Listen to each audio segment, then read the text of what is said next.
The Signal Oil Program, The Whistler.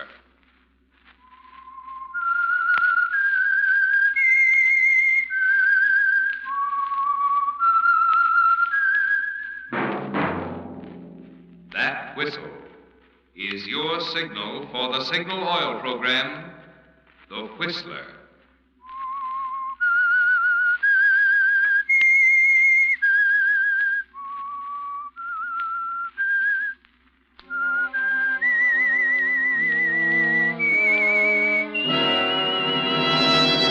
I am the Whistler, and I know many things, for I walk by night. I know many strange tales hidden in the hearts of men and women who have stepped into the shadows. Yes, I know the nameless terrors of which they dare not speak.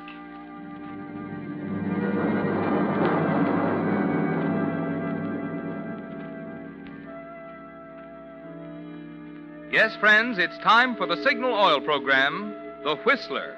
Rated by independent research, the most popular program on the West Coast. Remember, let every traffic signal remind you. With new Signal gasoline, you do go farther than ever. Look for the familiar big yellow and black circle sign that identifies those popular Signal service stations in 7 western states from Canada to Mexico. And now, the Whistler's strange story. The Cistern.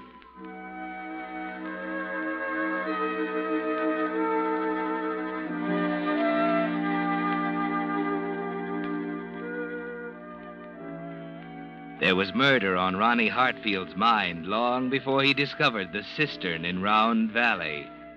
But the discovery, more than anything else, made him decide to do it. The groundwork had been laid, of course. He was a partner with old Hank Murphy in the gold-bearing ledge Hank had discovered on the shoulder of Sharp's Peak. $1 million in rich ore. And Ronnie owned 10% of it. That wasn't bad for a young metallurgist fresh out of college. But Ronnie wasn't the kind to think of his own 10%. No, his mind was on the other 90, and the inheritance clause in the partnership agreement. There had to be other things, of course, like the casual conversation he had one afternoon with Sheriff Dawson as they sat on the porch of the sheriff's office, looking across the lake. But that ain't what makes a law enforcement out here so much tougher than in the city. What's the first job in a murder case, for example? Find the body. Body? Yeah. Look at that lake. Look at that, Ronnie. What? The sun on that water. If I could move that lake to the coast, I could sell it for $1 million. Come around sometime during a rainstorm, and I'll close the deal for 10 cents. Why? Well, she ain't a natural lake, you know. Well, we've had to move this shack twice now when the water was right up the floor level. She ain't always as pretty as she looks now, blue and calm and shiny. I don't know. I think it's worth it. Well, you'll be a mountaineer yet, Ronnie. What was I saying a while back? You were talking about law enforcement. Oh, yeah. It was this business of bodies. You can say all you want to about city police, but let me tell you, they ain't in it with a county sheriff when it comes to a murder case. No? You see, before you do anything else, you gotta find the body. Gotta prove the guy's dead. Yeah. That's one thing in the city, but it's something else in a place like this. Oh, what do you mean? Or down in Arizona, for instance, where a man's got 20,000 square miles of country to hide the body in. I see. Funny thing, though, how bodies have a way of turning up. That guy in Arizona I was telling you about. Yeah? 8 years it took us, knowing all the time he done it. You found it, huh? Yeah. The wind uncovered it in a dry gulch 10 miles from town. Dry air has a way of preserving things. You could identify it? Sure, we hung him. Oh. But if it hadn't been for that wind... Well, it would have been something else. Sometimes it don't pay to go looking for it. If you just lean back and relax, it'll work itself out. Sometime.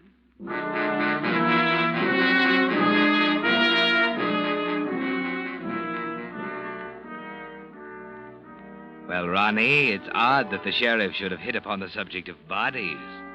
And it's a good thing he couldn't read your mind, because everything he said made you think of the cistern in Round Valley, with the bare traces of a ruined cabin more than 100 years old nearby. You'd been exhausted the day you found it, after following a 4-point buck down the length of the ridge above and losing him there in the willows. Then, as you fought your way through the brush, your foot suddenly rang hollowly on the cover of the cistern. And there it was, deep and dark, completely lost in the tangled mass of trees. No desert wind there, was there, Ronnie? Once you dropped Hank into the cistern, he'd be there for keeps. Ronnie. Huh? Oh, sorry, Hank. You know what, Hank? I think Ronnie's in love. Well, what's the matter? I just been talking to you for 5 minutes, that's all. Oh, I was thinking, I guess. Just like you, Hank. Comes into my store to buy groceries and goes to sleep by the stove.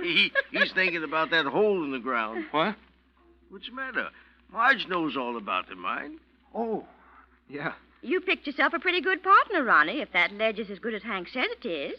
Even Stephen. I got myself a good metallurgist, too. What with a stamping mill to be built and all, this ain't no pick and shovel project, you know. Gonna take money. Oh, don't worry about that. We got that all settled, ain't we, Ronnie? Soon as Mr. Coulter sees the plans Ronnie made up. Who's Mr. Coulter? Oh, a fella down the city, old friend of mine. I'm going down below to see him next week. Alone? Yeah. Ronnie thinks he better stay around and look after things. Uh-huh. What's the matter? Don't know about Hank alone in the city with all them saloons. Oh, go on, Marge. Well, last time Hank went down for a weekend, nobody saw a hide and a hair of him for 6 months. If we didn't know him better, we would have thought he was dead. Oh, my. Better keep a close tab on him, Ronnie. You're right. I'd better.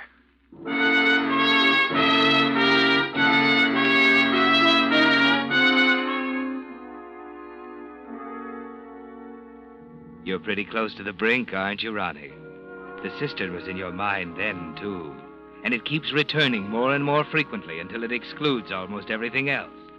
Particularly at night when there's no sound but the crickets outside. And you can lie awake and think of the ledge. $1 million or more in gold ore, almost on the surface. 1/10 of it yours, according to the agreement. Unless, of course, something should happen to Hank. It would be all yours then, wouldn't it, Ronnie? $1 million. And that kind of thinking always leads to the cistern and the willow thicket at Round Valley. There's no possible way they could ever discover it, is there? Finally, on the night before Hank is scheduled to leave, you make up your mind. Hank? Yeah? I just ran onto something. What? I want you to come with me. Well, what are you talking about? I've been up to Round Valley all day. Well, what were you doing up in that godforsaken place? I got a new outcrop, Hank. I'm sure of it. What? In Round Valley? Why, there's no But gold. there is. You've got to see it before you go down to the city. Whoa, wait a minute. This ain't a joke, is I it? tell you, there's gold up there. I'm serious. Look, it'll only take us about 2 hours. Tonight? Why, it's dark already. Listen, will you believe me? This can't wait. Okay, Ronnie, let's go.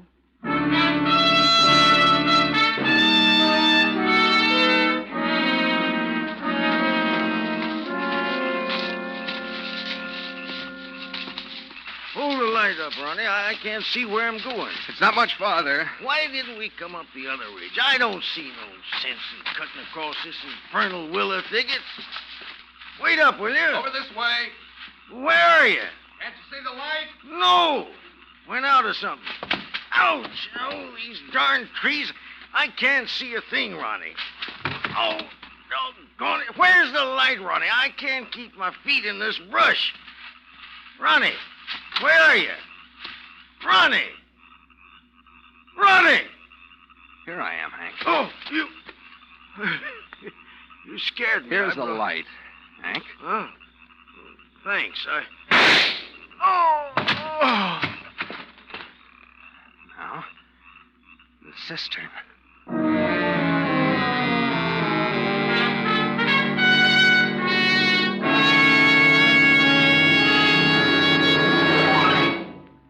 With the prologue of tonight's story, The Cistern, Signal Oil Company is bringing you another strange story by The Whistler. There's an old Hindu fable about the blind men and the elephant. Being unable to see an elephant, these blind men decided to feel one to determine what an elephant is like. Well, the first blind man, happening to grasp the elephant's ear, promptly exclaimed, "Why, an elephant is like a large leaf." But the second blind man, wrapping his arms around one of the elephant's huge legs, protested, "Oh, no, an elephant is like a tree trunk." And the third man, feeling the elephant's tail, shouted, "You're both wrong. An elephant is like a rope." Well, all three were right, but only partly right. And I'm always reminded of this story when I hear a motorist say, "Signal gasoline is outstanding for quicker starting." Or another say, "Signal is tops for faster pickup." Or a third say, "New Signal has higher anti-knock." Now, all three are right, but only partly right. For in New Signal, you get all three advantages: quicker starting, faster pickup, and higher anti-knock. But in addition, there's a bonus of extra mileage. For because of the amazing power in Signal's new super fuel that helps you get this greater efficiency, this extra performance from your motor, you actually go farther than ever with New Signal gasoline. And now, back to the Whistler.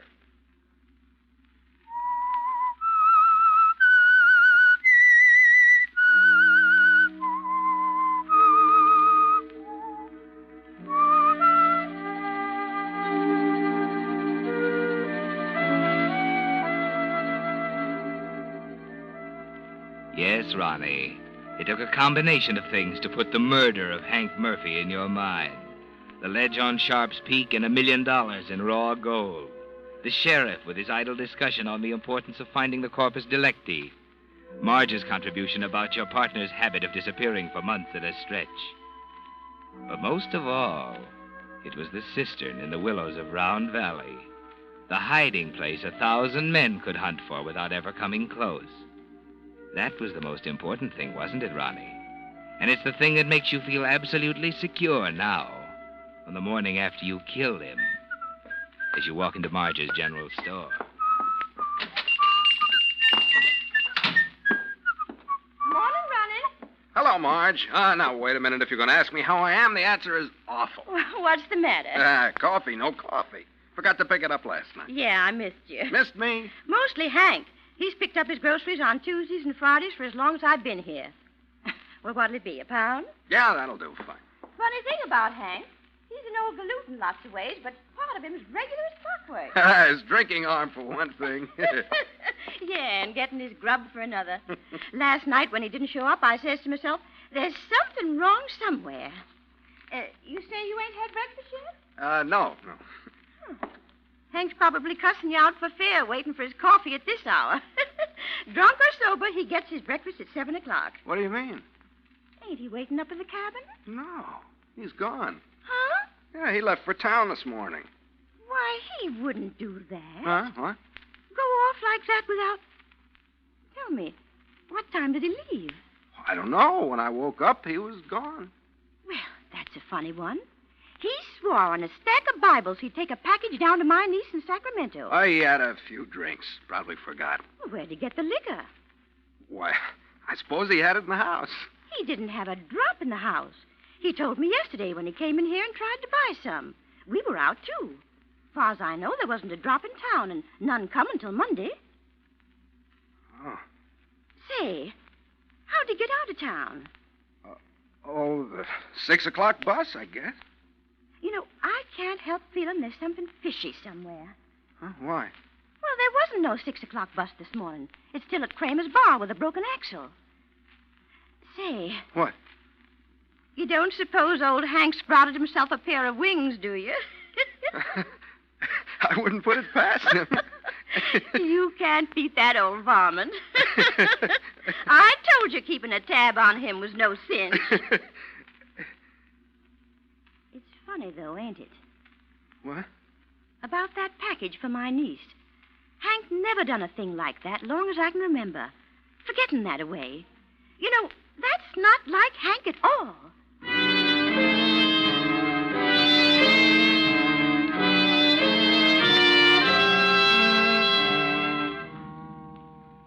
Well, Ronnie, you're not whistling now as you cross the street to the bank.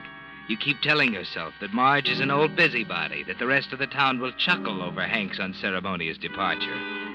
There's a forced self-assurance about you as you walk up to Mr. Jenkins at the teller's window. Hello, Mr. Jenkins. Hi, Ronnie. What can I do for you this morning? How about $20? Okay. All right. There you are. 10, 15, and 5 is 20. Say, what about Hank? Huh?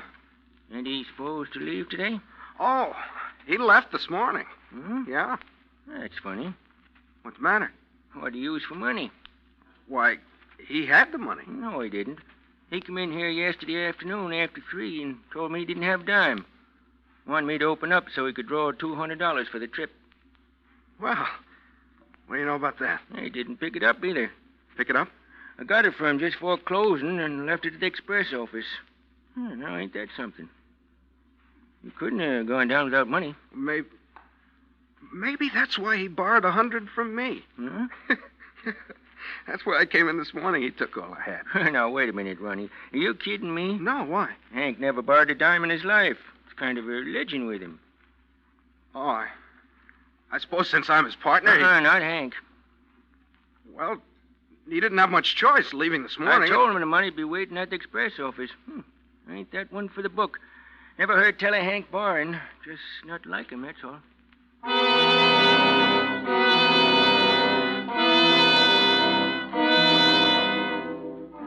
You're beginning to thank your lucky stars for the Cistern, aren't you, Ronnie? During the next few days, the town's curiosity about Hank doesn't die down. It changes first into wonderment, then into genuine worry. There's a feeling in the air that something is wrong. It hangs over the town like a cloud. And as the days go by, you begin to notice the conversation suddenly hushed as you approach, the penetrating, curious glances, the feeling of terrible doubt. Then, just a week after Hank's disappearance, you come home to the cabin to find the sheriff waiting for you. Oh? Hello, Ronnie. Oh, hello, Sheriff. What do you want? Just dropped by to say hello. Getting a mite worried about Hank. Yeah, so am I. Are you? What do you mean? Nothing. Curious, ain't it, how a man can get out of town without transportation or money? He had money. Maybe. And maybe he could have got liquored up without liquor, too. I don't know where he got that. Kinda jumpy, ain't you? Well, I'm getting sick of this talk, all this insinuation behind my back. Nobody's insinuating, Ronnie. We're just a mite worried, that's all. I tell you, he's probably in San Francisco right now. That's just it. He ain't. Just picked up this wire from the telegraph office. Take a look. Huh? Been expecting Murphy for a week. Where is he? Colder. Whoa. He's probably in some bar down there. No. What do you mean? He used to disappear for months at a time. You just don't know Hank. If there's money mixed up in it anywhere, there ain't a soberer man in the county. You're crazy. Hank was a drunk, and you know it. Was? I mean, he is. Ain't it funny that you and I were talking about murder cases just the other day? Now, listen here. I have... Better see who it is.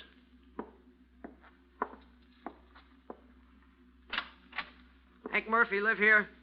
Yeah? They told me down at the hotel that the sheriff was up What do you want? Send him in, Ronnie. Come on in.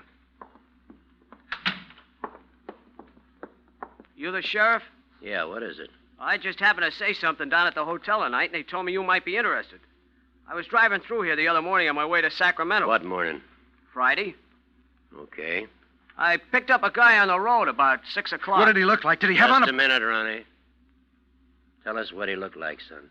Oh, I'd say about 55. Kind of bald up here with gray hair and a mustache. I think he was kind of drunk. Said the bus wasn't running. Do you have a suitcase? Yeah. And I think he was wearing a black suit. I see. 6 o'clock last Friday morning, huh? Yeah, I took him down the road a ways. Let him off at the Sacramento highway. Satisfied, Sheriff? Might be. Like I was telling you, Ronnie, sometimes it don't pay to get all worked up over these things. They have a way of solving themselves sometimes. Well, I better be getting home. Looks like we're in for a storm.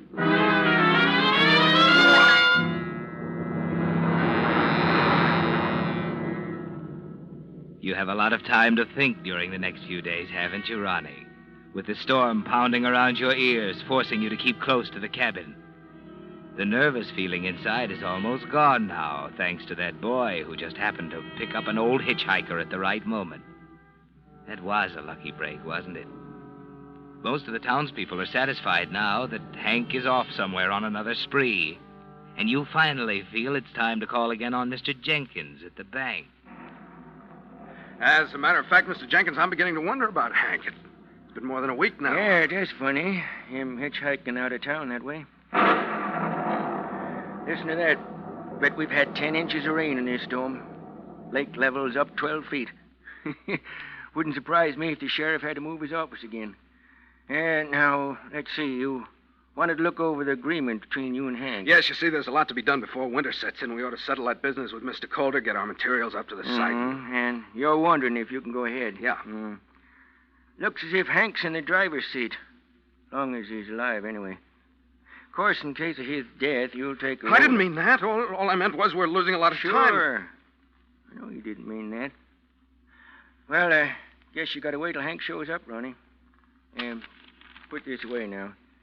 Getting kind of tired of looking at it. Sheriff was just in an hour ago asking the same question. What? Yeah. He wanted to know about the 10% and the 90% and who got what, when, who died. He got no right to stick his nose in my business. Funny about the sheriff. Seems to think this is his business now. Maybe you better go see him. That's a good idea.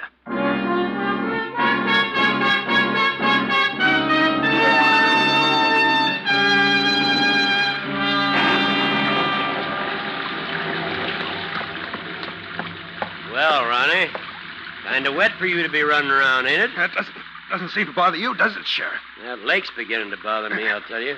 Look at her down there, 20 feet away. That's not what I'm talking about. Well, sit down on the porch here and tell me what's eating you. Let's go inside. Nothing doing. I want to keep an eye on that lake. Now, what's the matter? When are you going to admit you're wrong? About Hank? Yes. Well, I'll likely admit I'm wrong on the day that Hank walks up to this porch like he used to and says, "Howdy, Sheriff. Have a cigar." Trouble is, that ain't never going to happen. So I reckon I ain't never going to admit I'm wrong. That answer your question? He left town. Didn't that kid satisfy you? No. Could have been someone else. Who? We don't know. Too bad no one had a picture of Hank. Don't you see what you're doing with your stupid guessing? They all think I killed him. Well, what? They're right, ain't they? They're wrong, I tell you. He was gone when I Now, woke... wait a minute, Ronnie. Hank was nothing more than a hunk of clockwork. He never went off his schedule. You just didn't know him well enough. That's why I know you killed him, Ronnie. I know why, and I think I know how. But just like I told you, when it comes to finding a body, a county sheriff has a job on his hands. And, of course, we can't do nothing till we find the body. I tell you, you've got no right to Take talk... it easy, son. Now, wait a minute. If you're trying to bluff me, it won't work. I ain't bluffing, Ronnie.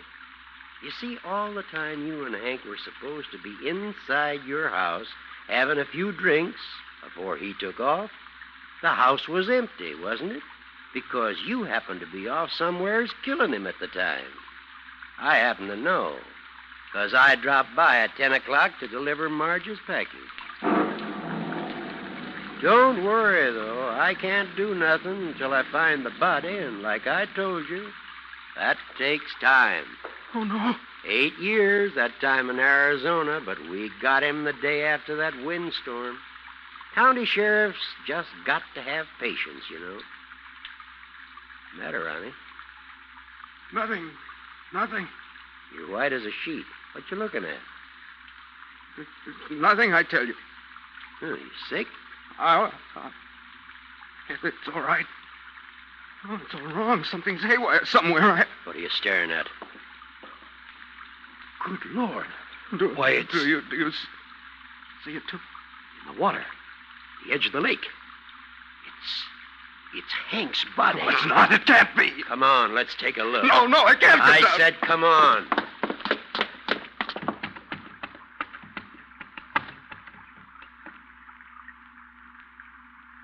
Well, Ronnie?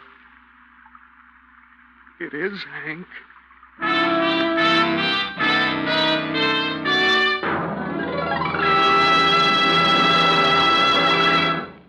The Whistler will return in just a moment with the strange ending of tonight's story.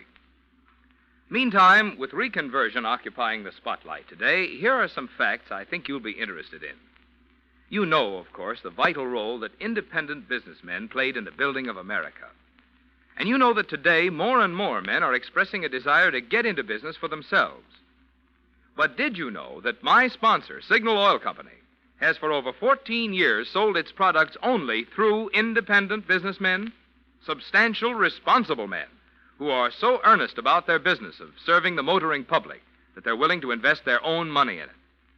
Naturally, signal dealers are carefully chosen for their ability and integrity, which explains why the average dealer has been with Signal Oil Company over 7 years. So you see, there's a good reason why you find more conscientious, experienced men operating signal stations, and why signal dealers, with an incentive to build their own business, naturally give your car more thorough service that does help it go farther. And now, back to the Whistler.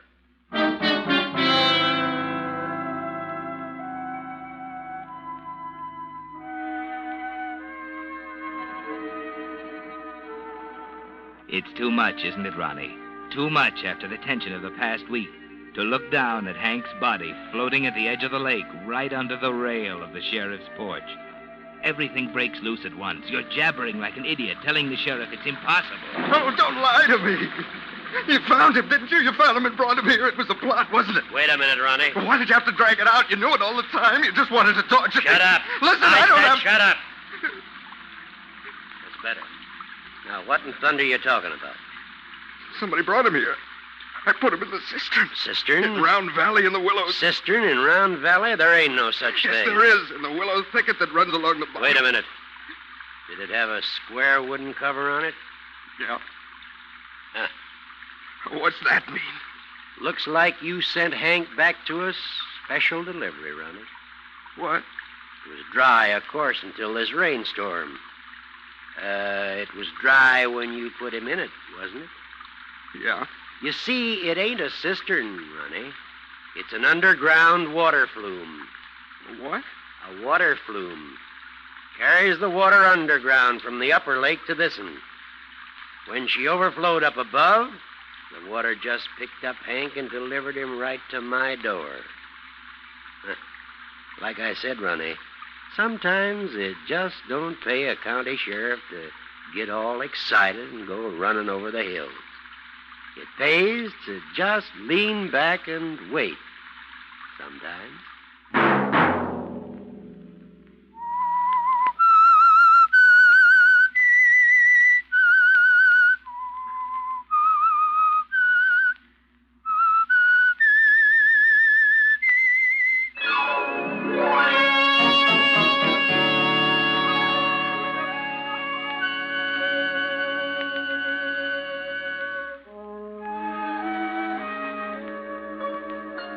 Next Monday at 9 o'clock, The Whistler will bring you another strange tale. The Whistler is broadcast for your entertainment by the marketers of Signal gasoline and motor oil and fine quality automotive accessories, and by your neighborhood Signal dealer. This program, produced by George W. Allen, with tonight's story by Harold Swanton, music by Wilbur Hatch, is transmitted to our troops overseas by the Armed Forces Radio Service.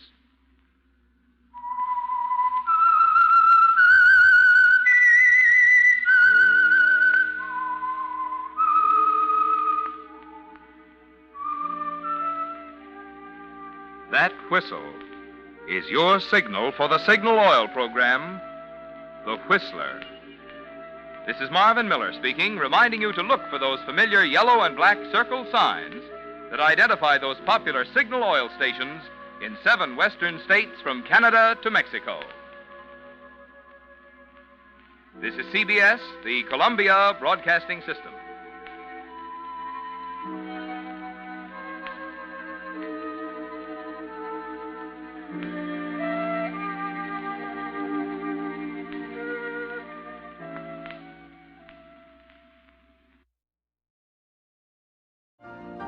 You've been listening to the OTR Gold Network. Find more classic radio at otrgold.com.